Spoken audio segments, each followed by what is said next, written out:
Bueno, yo tengo, así, para mí esto es, me quedo adorando lo que dice el señor Mario Alonso, artista plástico, pero en casa, bueno, Marito, o sea que el señor Mario nos va a contar hoy algo. Bienvenido, Mari, Hola, ¿cómo estás? bien, bien, por suerte, disfrutando los Empezamos este calorcitos. año con el Sí, arte. y renovados, como quien dice. Un año, yo soy de Acuario, mi año, Tu así año, que tu año. vengo de parabienes. El genio loco. El genio loco. Sí, si uno empieza a hablar de un artista, lo primero que le viene a la cabeza es esa persona bohemia, alcohólica o afín a algún tipo de droga, de alucinógena. Siempre tienen que consumir Siempre algo. tiene que consumir algo, siempre está medio sumergido en la pobreza y siempre va como en contra de todo lo preestablecido. Si uno piensa en todas esas características, lo primero que le viene a la mente es el señor Vincent Van Gogh, holandés, de artista tardío, comenzó a los 27 años, a finales del siglo XIX. Pero ¿qué pasaría si hoy comentáramos que todo eso no es cierto? Que ha sido todo un gran producto del marketing y que si cuando vamos a fijarnos en los libros de historias, en las cartas que él escribió, recordemos que en este periodo de tiempo no había tantos historiadores, no había tantos investigadores de arte, lo mencionamos en el Renacimiento, que el primero fue Giorgio Vasari, pero posteriormente no hubo tanta cantidad. Son más que nada seres como los críticos de astronomía del siglo XX. Entonces, los datos que tenemos de Van Gogh, de Vincent, son las cartas que le escribió el hermano, la correspondencia de Theo, mal traducido durante mucho tiempo, porque son unas cartas que están escritas en francés, alemán y holandés, todo mezclado. Entonces hubo un equipo muy grande de lingüistas que pudieron traducirla después de los 70, entonces ahí se tiene bien el contenido real. Después tenemos Godin, el amigo íntimo prácticamente, compañero de juergas, compañero de pintura y de todo lo que se le puede ocurrir a Van Gogh, que también tiene sus cartas y sus memorias, y también algunos textos vinculados a las exposiciones y a las ventas. Entonces, realmente en lo que nosotros tenemos que basarnos cuando hablamos de Vincent Van Gogh es en los datos que existen. Claro. Y cuando vamos a esos datos, la vida que nos han contado no está presente. Claro. Primero, dejamos el marketing de lado, entonces. dejamos el marketing de lado y empezamos a... Entonces, la idea de hoy sería poder romper con algunos mitos de Vincent Van Gogh, porque durante mucho tiempo le han hecho mucho daño a aquel que quiere ingresar en el arte, que piensa que tiene que ser como estos artistas, y en realidad lo que les pasa es que quedan en el ostracismo, desaparecen, porque el arte no es una disciplina azarosa, loca y totalmente fuera de control. No, está meticuladamente elaborada por un mercado, es consensuado, tiene una técnica, tiene una técnica, o sea, es específicamente una disciplina de mucho trabajo. Claro. Entonces, empezando por esto, hay que ir no muy lejos. 1987.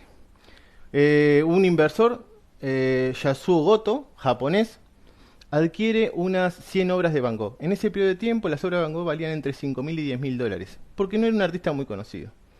Entonces, este hombre decide hacer una subasta con su equipo de inversores, digamos, el grupo Goto.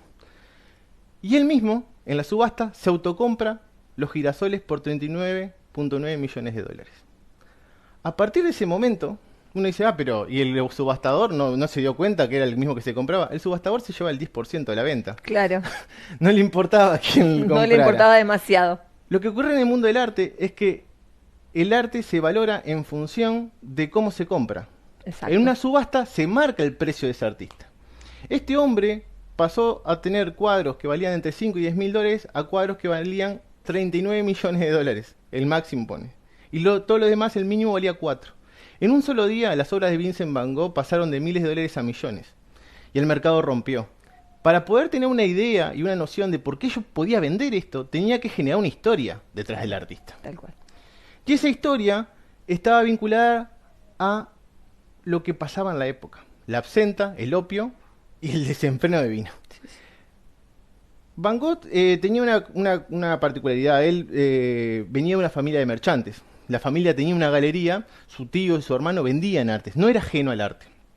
Después otra cosa que es importante, él no era autodidacta, porque están las anotaciones del ingreso y de su periodo en la Escuela de Artes Visuales de Bruselas, por lo tanto estudió 3 años en Bruselas. Sí empezó a pintar tarde, empezó a los 27 años y empezó a pintar en Francia.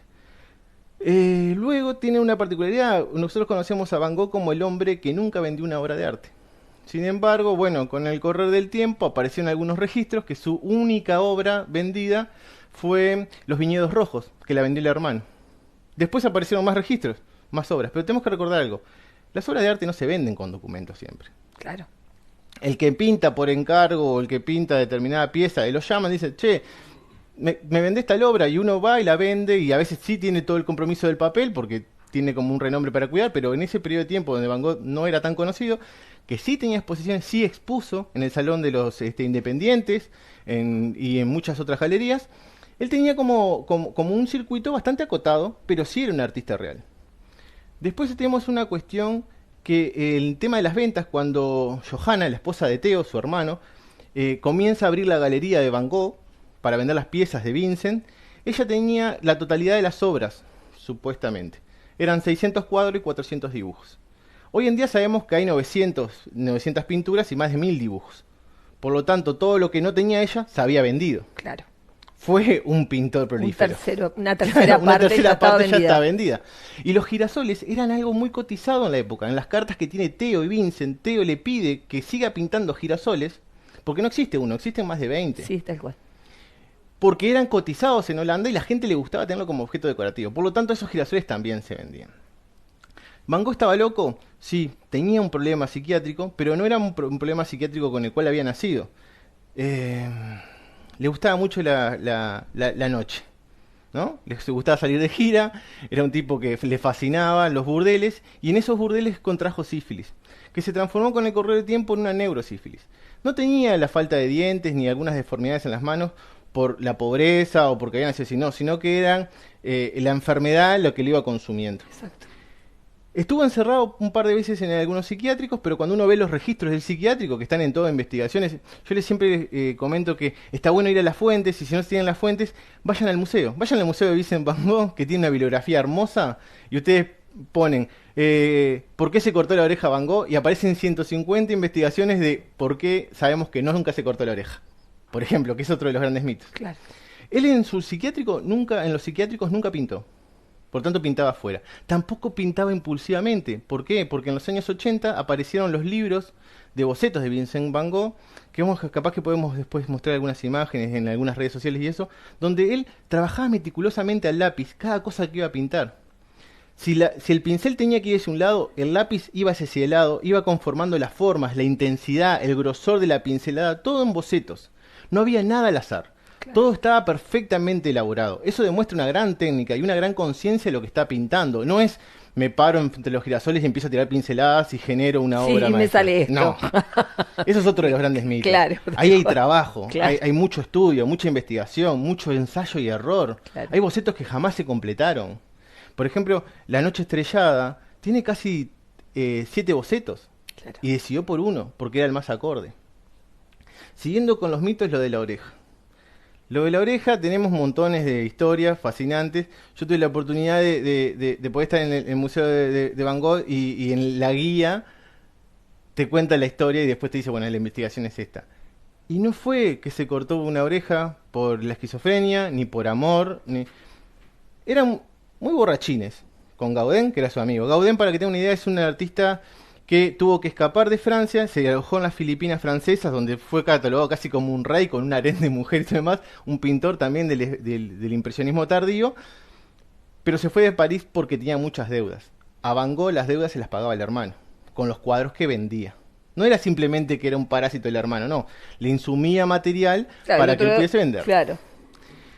Gaudén menciona que en sus memorias que estaban en una discusión muy acalorada sobre el arte, y Van Gogh lo empezó a empujar y sacó un cuchillo. Gaudén tenía una daga y tiró un sablazo y le cortó el lóbulo de la oreja.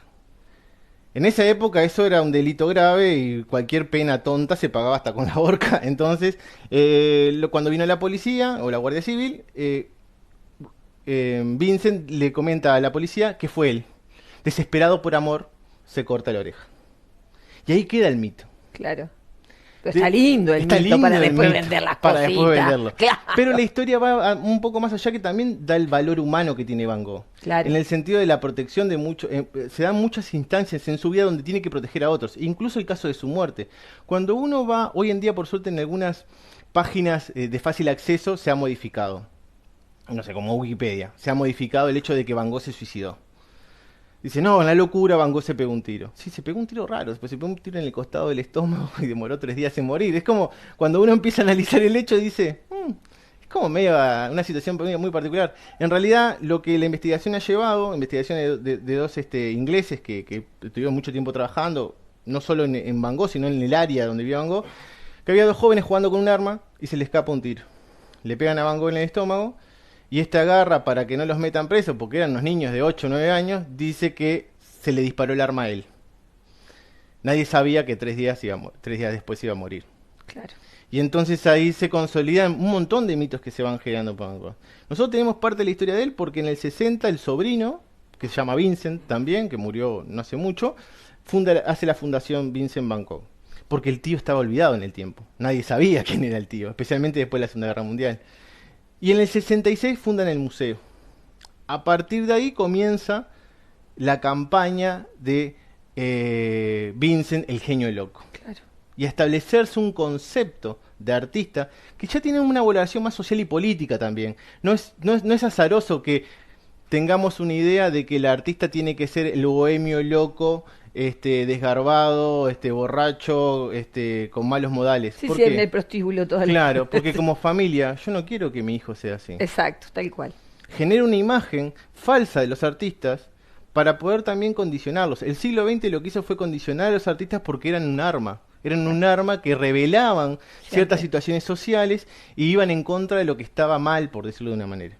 Entonces, el caso Van Gogh es el primero de muchos que se van a ir solidificando a lo largo de la historia como ese bohemio loco, ese genio que nadie entendía y que estaba por fuera de todos los estamentos sociales. Claro.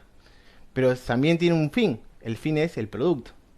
Si yo tengo ese artista que es inalcanzable, que peleó contra toda la adversidad y que en su vida no vendió nada porque fue una desgracia, es una novela hermosa. Claro. O sea, tiene todo el jugo para poder decir, quiero ese cuadro. Claro, quiero tener en casa. Exacto.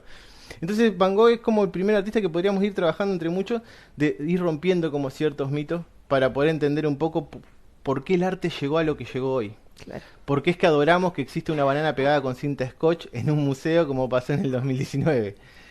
Todo tiene un proceso, no es azaroso. Hay toda una estructura que nos ha guiado a ese lugar.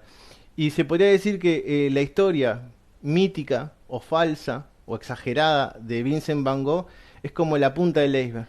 Claro. De ahí en abajo podemos empezar a descubrir un montón de situaciones iguales. Y nos vas a ir contando. Gracias, Mario, de verdad. Bueno, nosotros continuamos.